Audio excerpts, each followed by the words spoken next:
Itu utusan Allah. Tuhan atau bukan? Tuhan. Ya. Lah terus saya nyebutnya siapa? Karena itu Yukhadi'una Allah walladzina amanu wa ma yakhda'una illa anfusahum wa ma yash'urun. Anda ingin menipu umat Islam, bahkan Anda ingin menipu Allah, tapi sesungguhnya Anda hanya menipu diri Anda sendiri. Tuhan Anda satu, namanya siapa? Allah Bapa. Anak Maria? Ya Tuhan juga, berarti dua. Admin, YouTube-nya admin.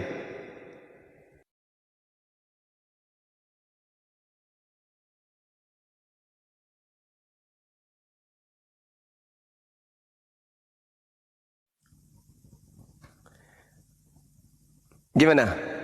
Tuhan Anda satu, namanya Allah Bapa yang di surga. Anak Maria, Tuhan juga.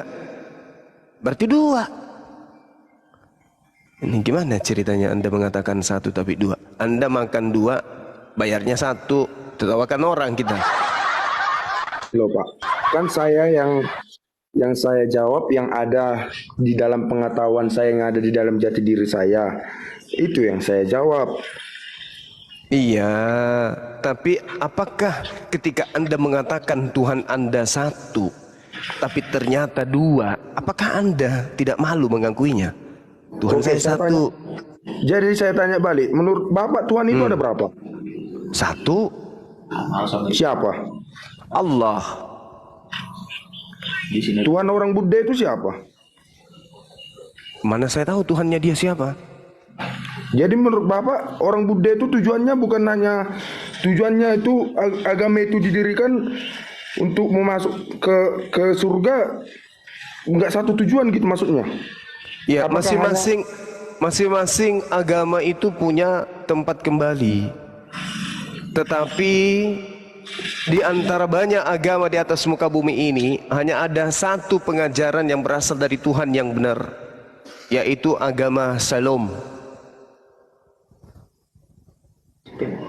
Ya kalau menurut Bapak itu benar, terus gimana? Gimana Bapak keberatannya kalau itu menurut Bapak benar? Saya nggak ada keberatan, saudaraku. Kan tadi Anda muncul di sini. Kenapa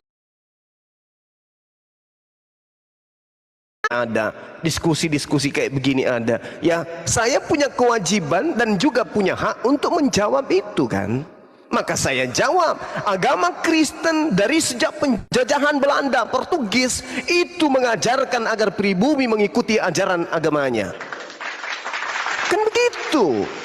Sedangkan ajaran agama Anda adalah ajaran yang mengajarkan manusia menyembah kepada sesamanya manusia. Maka kami muncul kemudian membentengi akidah umat kami agar jangan menyembah manusia. Apakah itu salah? Kan tidak salah. Beritakanlah Injil kepada seluruh makhluk. Barang siapa yang percaya dibaptis, yang tidak percaya dihukum. Enak kali. Emang agama lu bener? Nabi mana yang ngajarin agama lu? Kan gitu jawaban kasarnya. Enak kali kau mau menghukum. Pertanggungjawabkan dulu, buktikan dulu agamamu benar. Agama bisa dilihat benar dari aspek ketuhanannya. Nah, kita berbicara mengenai aspek ketuhanan. Sejak kapan anak Maria itu menjadi Tuhan? Sedangkan anak Maria sendiri sibuk siang dan malam menyembah kepada Tuhan. Yohanes 4 nomor 23. Kata Yesus, aku menyembah Tuhan yang aku kenal. Kamu menyembah Tuhan yang kamu tidak kenal. Yesus menyembah Tuhan kok.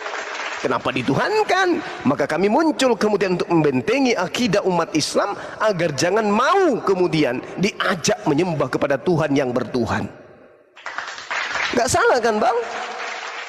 Iya kan? Ya nggak salah. Ya alhamdulillahi rabbil alamin.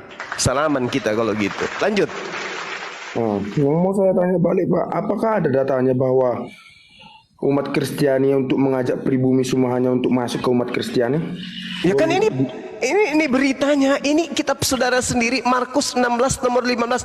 Pergilah ke seluruh dunia, beritakanlah Injil kepada segala makhluk. Lah kami juga makhluk. Berarti perintahnya orang Kristen harus menginjili kami kan? Ini kan dalil. Markus 16 nomor 15 kan gitu.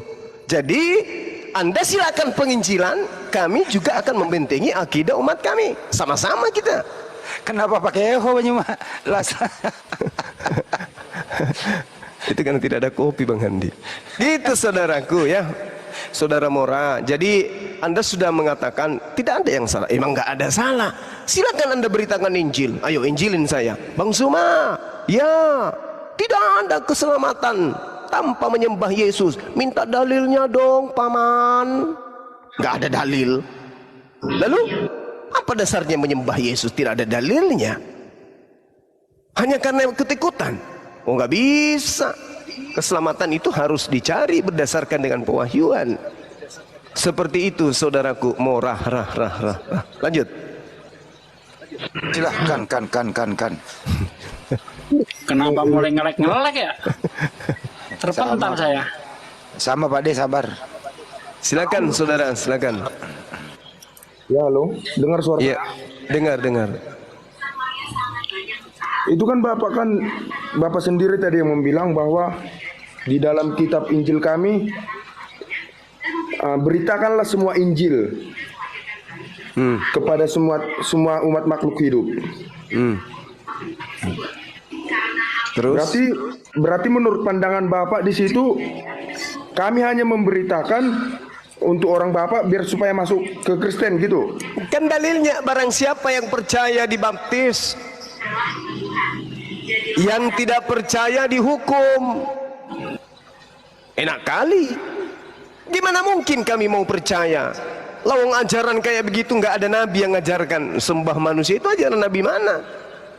Nah, itu dia Pak. Itu semua tergantung tarik diri masing-masing Pak. Ya tapi kan faktanya dihukum katanya kalau tidak percaya. Berarti Bapak percaya itu nanti dihukum? Ya, saya nggak percaya berarti saya mau dihukum. Enak kali saya mau dihukum. Saya harus membantah dong. Ya kan Bapak sendiri tadi yang bilang kalau kami tidak mengikuti nanti dihukum. Bapak bilang. Iya. Lah berarti Bapak percaya bahwa Bapak nanti dihukum? Ya iya. Ini kata dalilnya kan. Kan Anda membicarakan, misalnya nih Anda datang ke rumah kami itu ya, door to door. Bapak, Tuhan di surga mengasihi Bapak. Kalau Bapak tidak percaya kepada Yesus yang datang menembus dosa Bapak, maka akan Bapak akan mati dalam dosa Bapak, dan Bapak akan dilemparkan ke dalam neraka. Ya takutlah kami, ngerilah kami mendengarnya, ya kan? Sebab ada firman Tuhan berkata di dalam Markus 16 nomor 15 mengatakan, pergilah ke seluruh dunia, beritakanlah Injil kepada seluruh makhluk. Kan ada dalilnya kayak begitu. Barang siapa yang percaya dibaptis, yang tidak percaya dihukum. Takutlah kami dihukum. Nah sekarang apakah ini harus dipercaya data itu? Kita pelajari dulu. Setelah kita pelajari, jangan-jangan ini hoax kan gitu. Nah ternyata setelah kita pelajarin, ini gak ada perintah untuk kemudian menyembah kepada Yesus. Gak ada. Mana perintahnya nyembah kepada Yesus? Mana? Ada? Gak ada. Jadi kami mengatakan ini hoax karena tidak ada perintahnya.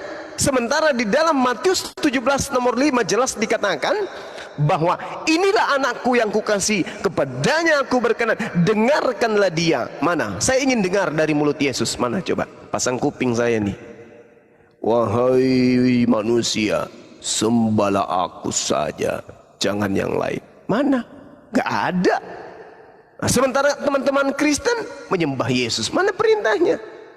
Matius 7 nomor 21, nomor 22, nomor 23. Enyahlah daripada aku kalian semua pembuat kejahatan. Kenapa dianggap sebagai membuat kejahatan? Karena menyembah Yesus bukan kehendak Bapa.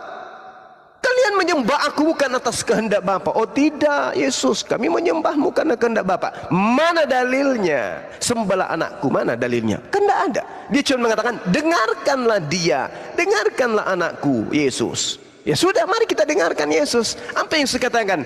Aku datang bukan atas kehendakku sendiri. Bukan Tuhan dia. Aku tidak dapat berbuat apa-apa dari diriku sendiri. Bukan Tuhan dia.